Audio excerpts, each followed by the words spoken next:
দক্ষিণ এশিয়ার দেশগুলোর মধ্যে বাংলাদেশ, ভারত, পাকিস্তান, আফগানিস্তানের মতো দেশে ঘুড়ি ওড়ানো একটি বিনোদনমূলক অবসর বিনোদন। তবে জানেন কি, ঘুড়ি ওড়ানোর জন্য বিভিন্ন দেশে আছে নানান নিয়মকানুন, না মানলে হয় জেল জরিমানা। ঘুড়ি ওড়ানো একটি জনপ্রিয় বিনোদনমূলক খেলা হলেও অনেক দেশে এটি নিয়ে কঠোর আইন এবং বিধিনিষেধ রয়েছে। এসব আইন সাধারণত জননিরাপত্তা, পরিবেশ, বিমান চলাচল এবং বিদ্যুৎ সরবরাহের নিরাপত্তা নিশ্চিত করার জন্য প্রণয়ন করা হয়েছে।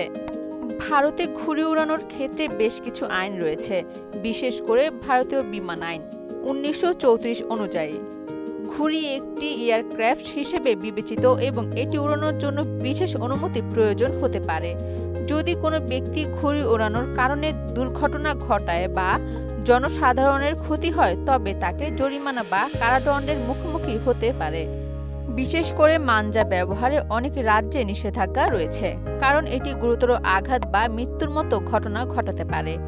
দিল্লি ও গুজরাটে বেশ কিছু দুর্ঘটনার কারণে মাঞ্জা ব্যবহার করার নিষেধাজ্ঞা আরোপ করা হয়েছে।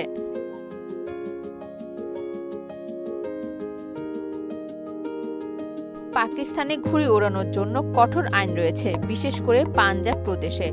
ঘুড়ি ওড়ানো বিশেষত্ব বাসন্তী উৎসব খুব জনপ্রিয় হলেও দুর্ঘটনা এবং বিদ্যুৎ সংযোগে বিঘ্ন ঘটার কারণে এটি নিষিদ্ধ। পাঞ্জাবে ঘুড়ি ওড়ানোর জন্য 6 মাসের জেল বা জরিমানার বিধান রয়েছে। মাঞ্জা সুতা ব্যবহার করা এখানে সম্পূর্ণ বেআইনি। বাংলাদেশের ঢাকা মেট্রোপলিটন পুলিশ আইন অনুযায়ী জননিরাপত্তা নিশ্চিত করতে বিদ্যুৎ আইন, বিমান চলাচল এবং মানুষের উপর ঝুঁকি তৈরি করে এমন ঘুড়ি ওড়ানো নিষিদ্ধ।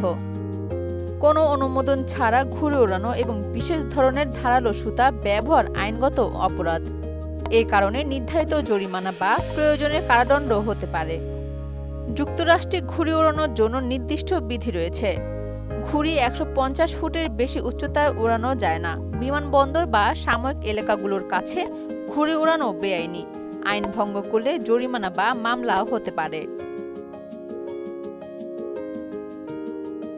ইন্দোনেশিয়ায় ঘুড়ি ওড়ানো একটি জনপ্রিয় সাংস্কৃতিক কর্মকাণ্ড হলেও এটি নিয়ে বিধিনিষেধ রয়েছে। ঘুড়ির কারণে বিমান চলাচলে বিঘ্ন বা বিদ্যুৎ সংযোগে সমস্যা হলে দায়ী ব্যক্তিকে জরিমানা বা জেলে পাঠানো হয়। দুবাইয়ে ড্রোন এবং ঘুড়ি ওড়ানো করার নিয়মের আওতায় পড়ে। বিমান চলাচল ক্ষতিগ্রস্ত হয় ঝুঁকিতে এটি সম্পূর্ণ নিষিদ্ধ। যদি কেউ আইন ভঙ্গ করে তবে 50,000 দিরহাম পর্যন্ত জরিমানা হতে পারে। ঘুড়ি ওড়ানো একটি মজার খেলা হলেও এর নিরাপত্তাজনিত ঝুঁকির কারণে অনেক দেশে এটি আইন দ্বারা সীমাবদ্ধ করা হয়েছে। তাই যে কোনো দেশে ঘুড়ি ওড়ানোর আগে স্থানীয় আইন মেনে চলা অত্যন্ত গুরুত্বপূর্ণ। অরিন সুলতানা, মোহনা ডিজিটাল।